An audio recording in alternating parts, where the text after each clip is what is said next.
ओम नमः शिवाय. परमपूज्य लिखित परमार्थ मार्गदर्शन भाग पहिला. गोपाळकाला. गोष्ट 85. एका खेड्यात नथू नावाचा एक गवळी राहत होता. त्याच्या बायकोचे नाव नथी. हे जोडपे कृष्णभक्त होते. किती राबले तरी धंद्यात यश येत नसल्याने कित्येक वर्षे निघून गेली तरी तो गरिबीतून वर येऊ शकला नाही. बरीच वर्षे या जोडप्याला संतती सुख लाभले नाही. अनेक नवसांती त्यांना एक पुत्र झाला. त्याचे नाव त्यांनी गोपाळ असे ठेविले. आपणास पुत्रमुख पाहावयास मिळाले म्हणून देवाचे आभार मानित ते उभयता पती पत्नी आनंदात दिवस घालवू लागले. पण हा आनंद फार दिवस टिकू शकला नाही. गोपाळ 2 वर्षाचा झाला इतक्यात नथू गवळ्याला मरण आले. घरात एक गाय होती. त्या गायीचे दूध विकून नथी गवळण मुलाचे पालनपोषण करीत असेल. मुलगा 5 वर्षाचा झाल्यावर ती त्याला गुरुकुलात पाठवू लागली. गुरुकुल गावाच्या बाहेर अगदी निर्जन स्थानी होते. रोज गोपाळ 3 मैल चालत जाई आणि चालत येई. इतर मुलांबरोबर जात असल्याने सोबतीचा प्रश्न नव्हता. 2-3 वर्षे निघून गेल्यावर गोपाळ हा अगदी अनाथ आहे. त्याने आमच्याबरोबर येणे शोभत नाही असे म्हणून इतर मुले त्याला मुद्दाम टाळून जाऊ लागली. इतर मुलांना बोलवायला घरची माणसे जातात, पण गोपाळला मात्र एकट्यानेच जावे आणि एकट्यानेच यावे लागे. त्यामुळे वाटेत भीती वाटून तो कधीकधी रडत असे. एके दिवशी गोपाळ आईला म्हणाला, आई, मी आजपासून शाळेला जात नाही. आई म्हणाली, का रे? गोपाळ म्हणाला, गावाबाहेर गेल्यावर कसले कसले आवाज ऐकू येतात, तेव्हा मला रडू येते. संध्याकाळी एकटाच जातोस. अंधारात साप, विंचू, वाघ, सिंह आले तर काय करशील असे मला मुले विचारतात, म्हणून मला भीती वाटते. गोविंदाच्या बरोबर त्याचे बाबा जातात. मुकुंदाला त्याचे काका पोहोचवितात. रामूच्या बरोबर त्याचा दादा जातो. भीमूच्या बरोबर गडी जातो. इतर मुलांच्या बरोबरही कोणी ना कोणी असतात, पण माझ्याबरोबर मात्र कोणी नाही असे म्हणून तो रडू लागला. तेव्हा नथीने देव्हाऱ्यातील कृष्णाकडे बोट करून, हा पहा कृष्ण, हा देव आहे. याच्यामुळेच आम्ही जिवंत आहोत. हाच आमचा खरा सोबती आहे. आम्हाला कोणत्या वेळी काय पाहिजे ते मागण्याची फुरसत तो आम्हाला देतो.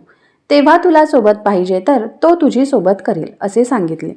तेव्हा गोपाळ म्हणाला, आई, तुझे म्हणणे खरे आहे, पण कृष्ण आहे घरात आणि मला सोबत हवी आहे शाळेपर्यंत. तेव्हा कसे जमणार? नथी म्हणाली, गोपाळ, कृष्ण घरात तेवढाच आहे असे तू समजू नकोस. तो घराबाहेर आहे, रानात आहे, वनात आहे. आपण जेथे जाऊ तेथे तो आहे, पण त्याला हाक मारल्याशिवाय तो ओ देत नाही. तेव्हा तू असे कर, ज्या ज्यावेळी तुला भीती वाटते त्या त्यावेळी कान्होबा कान्होबा म्हणून ओ देईपर्यंत हाक मार आणि तुला काय सांगायचे ते तू त्याला सांग. त्यावर गोपाळ आनंदाने हसत हसत निघाला. गावाच्या बाहेर जाताच कान्होबा कान्होबा अशा सारखा तो हाका मारू लागला. काय रे, कशाला हाक मारतोस असा ध्वनी त्याने ऐकला. गोपाळ म्हणाला, मला गुरुकुलात जायला भीती वाटते. माझ्या आईने तुला सोबत न्यायला सांगितले आहे, तेव्हा तुझ्या मागे मी आहेच.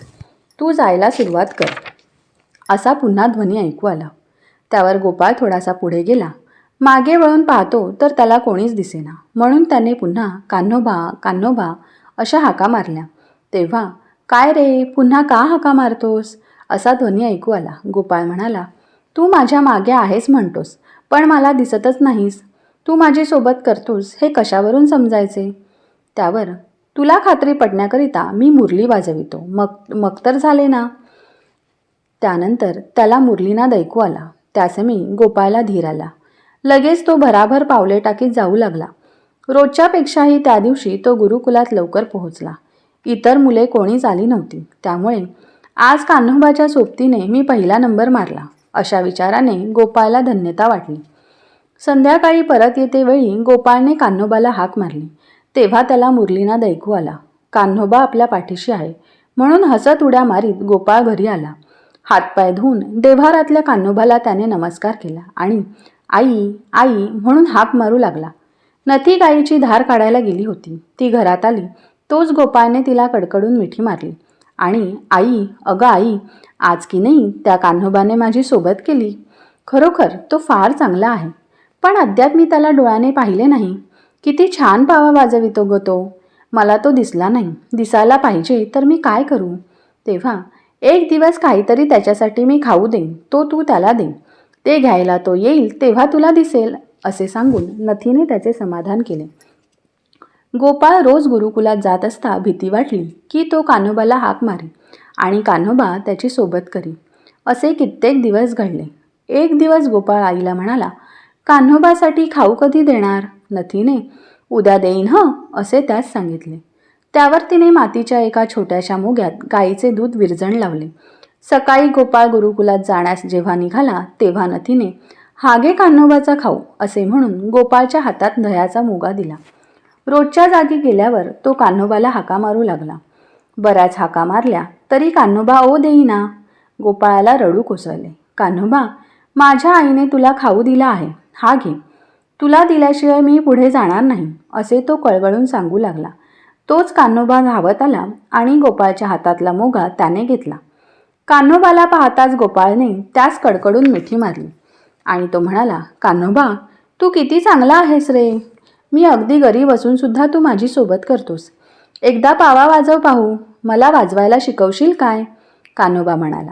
गुरुजी रागावतील, लवकर चल. गोपाळ पळाला. कान्होबा आपल्या सोबतीला आहे या विश्वासाने गोपाळ निर्धास्तपणे रोजच्या वाटेने जाऊ लागला. त्या दिवशी गुरुजींनी सर्व मुलांना सांगितले, उद्या नाही परवा दिवशी गुरुकुलाचा वाढदिवस आहे. तेव्हा गूळ, तूप, धान्य, दही, दूध यापैकी एकेकाने एक एक आणावयाचे. तुम्ही कोण कोण काय काय आणणार आहात असे विचारले. तेव्हा प्रत्येक मुलाने एक एक नाव सांगितले. शेवटी राहिले दूध. तेव्हा गुरुजी म्हणाले, गोपाळ, तू दूध घेऊन ये, म्हणजे श्रीखंड करता येईल. त्यावर सर्व मुले पुढे पळाली. गोपाळ एकटाच रोजच्याप्रमाणे येऊ लागला. रोजच्या जागी आल्यावर त्याने कान्होबा म्हणावे आणि कान्होबाने मुरली वाजवावी. याप्रमाणे येता जाता कान्होबाची सोबत मिळत असल्याने तो मोठा धीट बनला. गुरुकुलात जाण्या येण्यात त्याला आता मोठी मजा वाटू लागली. घरी येताच गोपाळ म्हणाला, आई, कान्होबा की नाही माझ्या एवढाच आहे. त्याच्याजवळ मी खूप खूप बोललो. आज आमचे गुरुजी म्हणाले परवा श्रीखंड करणार आहे. उद्या येतेवेळी दूध घेऊन ये, तेव्हा तुम्हाला दूध द्यायला पाहिजे. ती म्हणाली, उद्या तो गुरुकुलात जाता जाता कान्होबाला हाक मार आणि मला जे सांगितले ते तू त्याला सांग. दुसरे दिवशी सर्व मुले आपापले सामान घेऊन गुरुकुलात गेली. बराच वेळ झाला तरी गोपाळ आला नाही. मुले आपापसात बोलू लागली. एकटा, गोपाळ कसा आला नाही? दुसरा, त्याला दूध अजून मिळाले नसेल. तिसरा, त्याच्या घरीच गाय आहे की. चौथा, अरे, श्रीखंड करायचे म्हणजे दूध पुष्कळ लागते, तेव्हा एका गाईचे दूध कसे पुरेल? पाचवा, गोपाळ स्थितीने गरीब आहे, तेव्हा तेवढे दूध आणायला त्याला कसे जमेल? सहावा, दूध आणायला जमले नाही तर तो हात हलवीत येईल. ते ऐकून गोपाळ हा सद्गुणी मुलगा आहे. जसा तो स्थितीने गरीब आहे तसाच तो स्वभावानेही गरीब आहे. उगीचच्या उगीच तुम्ही त्याचे टिंगल कशाला करता? चला, तुम्ही तुमच्या जागेवर जा, असे म्हणून गुरुजी त्या मुलांना रागावले. अजून गोपाळ आला नाही म्हणून मधून मधून गुरुजी बाहेर जाऊन दुरून गोपाळ दिसतो का म्हणून पाहू लागले. बहुतेक त्याला दूध मिळाले नसेल म्हणून रिक्त हस्ताने गुरुजींसमोर कसे जावे म्हणून तो घरी बसून राहिला असावा की काय, कोण जाणे, असे त्यांनाही वाटले. तिकडे गोपाळ कान्होबाला सारख्या हाका मारू लागला तरी कान्होबा ओ देईना. तेव्हा गोपाळला रडू कोसळले. तो म्हणाला, कान्होबा, गुरुजींनी दूध आणायला सांगितले आणि माझ्या आईने तुझ्याजवळ मागायला सांगितले. तू तर मला भेटत नाहीस. मी जर दूध नेले नाही तर गुरुजींच्या आज्ञेचा भंग होणार, म्हणून तू मला दूध देईपर्यंत मी येथून हलणार नाही. कान्होबा, लवकर ये ना, मला उशीर होतो. गुरुजी वाट पाहत असतील, असे म्हणून जागच्या जागीच डोळे पुशीत तो उभा राहिला. इतक्यात पहिल्या दिवशी नथी गवळणीने जो मोगा दिला होता तोच दुधाने काठोकाठ भरून कान्होबाने गोपाळच्या हातात दिला आणि हळूच घेऊन जा, सांडशील हं, असे त्याने त्याला बजाविले. त्यावर गोपाळ शाळेत जाऊन पोहोचला. गोपाळला पाहताच गुरुजी तातडीने त्याच्याजवळ आले आणि म्हणाले, आज वेळ का लागला? गोपाळ म्हणाला, दूध सांडेल म्हणून सावकाश आलो. गुरुजींनी त्याच्या हातातला मोगा घेतला. तो मोगा त्यांना जड लागला. त्यावरून गोपाळला इतक्या लांबून आणायला किती श्रम पडले असतील असे त्यांना वाटले. त्यांनी ते दूध एका मोठ्या पातेल्यात ओतले. पाव शेरभर दूध 5 शेराचे पातेले भरून पुन्हा मोग्यात जेवढे होते तेवढेच राहिले. ते पाहून गुरुजींनी आश्चर्याने, गोपाळ, हे दूध तू कुठून आणलेस असे विचारले. गोपाळ, आमचा एक कान्होबा म्हणून आहे, त्याने दिले. गुरुजी, तो कोठे राहतो? गोपाळ, रानात राहतो. रोज मी जातेवेळी येतेवेळी तो माझी सोबत करतो. गुरुजी, तो केवढा आहे? गोपाळ, माझ्या एवढाच आहे. गुरुजी, तू त्याला केव्हा पाहिलेस? गोपाळ, काल माझ्या आईने याच मोग्यात खाऊ घालून कान्होबाला द्यायला दिले होते आणि कान्होबाच्या हातातच दे असे मला बजावले होते. म्हणून मी रडून रडून कान्होबाला एकदा बोलावून घेतले आणि खाऊ त्याच्या स्वाधीन केला. त्याच मोग्यात आज त्याने मला दूध दिले. कान्होबा दिसायला सुंदर आहे, तो पावा पण छान वाजवितो. गोपाळच्या वर्णनावरून अनाथा देव रक्षितो या वचनाप्रमाणे कृष्ण या अनाथ पोराचे संगोपन करीत असावा असे गुरुजींनी ताडले. गुरुजी: गोपाळ, त्या कान्होबाला एकदा मला भेटवशील काय? गोपाळ: या की गुरुजी. त्यावर उभयता निघाले. रोजच्या जागी जाऊन गोपाळ कान्होबाला हाक मारू लागला. पुष्कळ वेळ हाका मारल्या तरी कान्होबा ओ देईना. तेव्हा गोपाळ म्हणाला, कान्होबा, तू जर आला नाहीस तर गोपाळ खोटे बोलतो, म्हणून गुरुजींचे माझ्यावरचे प्रेम नाहीसे होईल आणि ते पुन्हा माझ्यावर विश्वास ठेवणार नाही. कसेही करून एकदा ये बाबा. तेव्हा हळूच कान्होबा गोपाळला म्हणाला, ज्याच्या हृदयात कपट आहे त्याला मी भेटू शकत नाही. तुझे हृदय निर्मळ आहे म्हणून मी तुला भेटलो, करिता तू मला आग्रह करू नकोस. त्यावर गोपाळाने कान्होबाचे म्हणणे काय आहे ते गुरुजींना सांगितले. त्या क्षणी गुरुजींनी गोपाळाला प्रेमाने कवटाळले आणि पाठीवरून हात फिरवीत, किती भाग्यवान आहेस रे तू, साक्षात भगवान तुला भेटला असे म्हणून गुरुजी गोपाळासह गुरुकुलात गेले. ठरल्याप्रमाणे दुसरे दिवशी भोजनाचा कार्यक्रम झाला. त्यावर गुरुजींनी गोपाळाबद्दलची सविस्तर हकीकत इतर विद्यार्थ्यांपुढे सांगितली. तेव्हापासून गोपाळाशी सर्वजण प्रेमाने वागू लागले.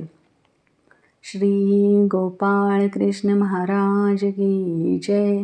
श्री सद्गुरुनाथ महाराज की जय. श्री सद्गुरुनाथ महाराज की जय. श्री सद्गुरुनाथ महाराज की जय. परमपूज्य गुरुदेवता श्री कलावती माता की जय. परमपूज्य गुरुदेवता श्री कलावती माता की जय. परमपूज्य गुरुदेवता श्री कलावती माता की जय.